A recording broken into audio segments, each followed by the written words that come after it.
welcome to my channel. For today's video, I'm going to be filming a things I wish someone would have told me before I moved out. So the reason I'm filming this video is because I actually moved out 9 months ago. I moved when I was 20. I'm still currently 20, but I had just turned 20 when I moved. So now that I'm looking for my second apartment, I figured this would be the best time to make a video to give people some advice. If anyone is looking to move out, this is definitely the video. I want to keep it as real as possible. Some background on why I moved out, because I was having some family problems. I just didn't get along with my stepfather. So I figured moving out would have solved my problem. I was in a very negative environment. So that's enough about me. If you guys have any questions about, my story, you could leave a comment or just DM me on my Instagram. I leave that in my description. So the first thing that I wish someone would have told me before I moved out was where to look for an apartment. So I would go online and I would just search up apartments for rent in New Jersey. The first links would be like realtor.com, apartments.com, and those places go through a broker. So going through those sites, you will be waiting a little bit longer. So if you're in a rush to move, it's not the best to go through those sites. So what I do recommend is going on Facebook Marketplace, CRAIGSLIST, and your local newspaper. To start off, I'll talk about the newspaper. The reason I say to check on the newspaper is if you're looking to move somewhere local, you're more likely to find ads on there. It'll be quicker for you to move into because it's from a direct landlord, so you're not going through a broker or anything. So the newspaper is definitely a very good source to look for apartments. Another good place is Facebook Marketplace. I recently have been looking at apartments on Facebook Marketplace. You do have filters to put your price range, distance, so that does help narrow down the apartments. Another place that I look for apartments is Craigslist. Craigslist has its pros and cons. I wouldn't say it's my favorite site to be on to look for apartments. The pros of it is you could definitely find a lot of apartments on there. A lot of people use Craigslist, so there's a variety of apartments. Some of the cons, there's a lot of ads on there, so you'll search up for apartments and next thing you know, you're looking at an ad for something completely different. There's also a lot of scammers.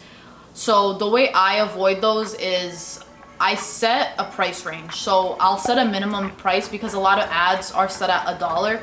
So I'll put my minimum at $600. Every apartment that I see that is for rent, I click on it, read through the description, and you could sort of tell when it's a scam. They'll have some really fancy pictures and you'll keep seeing the same ad pop up. They'll say some stuff like beautiful apartment, 3-bedroom apartment for rent for only $800. It just would sound too good to be true. Like I said, the way I avoid that is by setting a minimum price. And then another thing, for any females that are looking to move out, make sure you go with someone when you go look at an apartment, especially from Facebook Marketplace or Craigslist. There's a lot of sketchy people on there. If you can't go with anyone, you should definitely let someone know where you're going. The main thing I was looking for when I was looking for apartments was all utilities included. You should make sure that's something that the apartment comes with, because when I was looking for my apartment only comes with gas and water, so I have to pay for electric and Wi-Fi. But if all utilities are included, then you don't have to pay for any of that. Even if you could find something that you have to pay for electric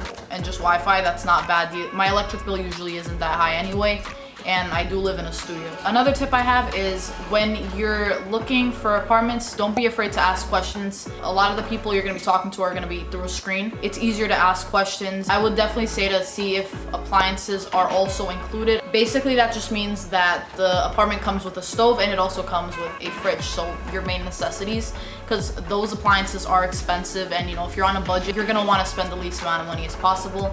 And if appliances are included, that cuts that expense right off your list. The next thing that I wish someone would have told me was the whole process of apartment looking. I had no idea what to look for when I went to look at my apartment. I was looking at the basic things, just like how big it is, the color of the walls, like just simple things like that. When you go to look at an apartment, make sure that the lighting is good. So what I mean is making sure the apartment has natural light that comes in, and making sure that there's enough lights on the actual ceiling in the apartment. When I went to look at my apartment, I didn't realize that there weren't enough lights in my apartment. The natural lighting in here is good, but later in the day when it gets darker, my lighting just isn't as good. Another thing, check to see how big your closets are. That's definitely important, especially if you hoard stuff or if you have a lot of things. You're gonna definitely want a big closet. Luckily for me, my apartment did come with 3 big closets, and I don't even have that many things, so they're basically empty. Another thing I wish I would have looked at was counter space. That's something that sounds a little weird, but I cook a lot, so when me and my boyfriend are both in the kitchen cooking, it's kind of annoying when we're both standing so close because there's not enough counter space.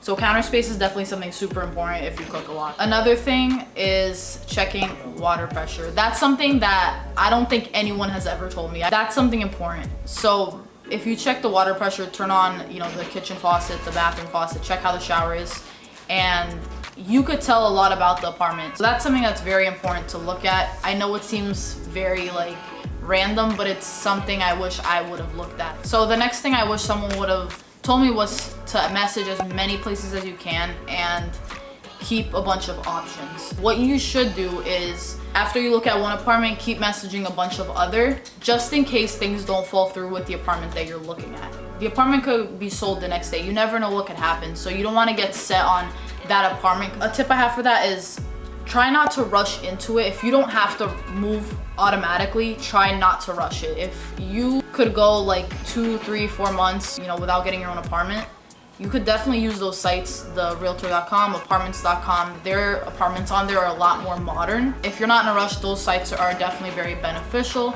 But if you're in a rush to look for an apartment and you really don't have a lot of time, that's why I say to check Facebook Market, Craigslist, and the newspaper. See as many apartments as you can. Pictures are deceiving, so sometimes when you see a picture online, it'll make the apartment look not as nice as it really is. So it's always important to go look, even if it doesn't seem like it'll be all that, because you never know, it might be a lot nicer in person. Another thing I wish someone would have told me was to start buying furniture while I was waiting to get my apartment. The reason I say that is because if you start buying your furniture early, if you know that you're going to be moving within a month, then you're not going to have that one big payment before you move, because then you'll feel like you lost a lot of money. I actually did start buying some stuff, but I didn't buy everything. I wish I would have bought more stuff. It definitely feels so empty when you first move in, so I feel like it's important to at least get the main necessities into the apartment so it feels a little bit more home-like. If you can't find a place to keep the stuff or you don't have somewhere to put it, you could definitely rent out a storage unit. They're very cheap. You could also find people on Facebook or Craigslist actually renting out garages for storage purposes, and they usually range from anywhere from like 100 to 300 depending on the area and stuff like that. But if you know you're only gonna need it for like a month or two, then it's definitely a good option. And then the last thing that I wish someone would have told me was to start budgeting your money early. So when I say budget your money, I mean, if you know you're gonna get paid, you take a percentage of that money and you transfer it over to another account so you know you won't use it. So what I was doing is I would keep 20% of the money from my paycheck and put 80% away, because that 20% was gonna be my spending money for the week. There's definitely other efficient ways to do it. That's just the way I did it. I felt like that was the easiest for me. And one of the main reasons why I say to budget your money is because when you move out, you're gonna realize how much money you're actually gonna be spending. There was just 1 month that I was living here that I had to pay so many bills, it just like hit me. I was like, wow, like I feel like I have no money. As you're budgeting, you should think of all the things that you do pay for in the month so you know how to better budget your money so you don't spend a lot of it. When you move out, you're gonna be paying for rent, any utilities you have. If you have a car, you're gonna be paying for your car payments, gas. There's just a lot of things to think about when you're budgeting so you know where to put the money. So that's a very good way to go about it so that you feel stable enough and every month, you know, you're able to pay your bills. So definitely budget if you can. Well, those are just a few things that I wish someone would have told me before I moved out. I hope this video helped anyone that was actually looking to move out or has moved out. If you have any questions, leave me a comment or shoot me a DM on Instagram. My Instagram is in my description. If you enjoyed this video, leave me a like and subscribe. I'd really appreciate it. Say bye, Simba. Simba says bye. Weezy out.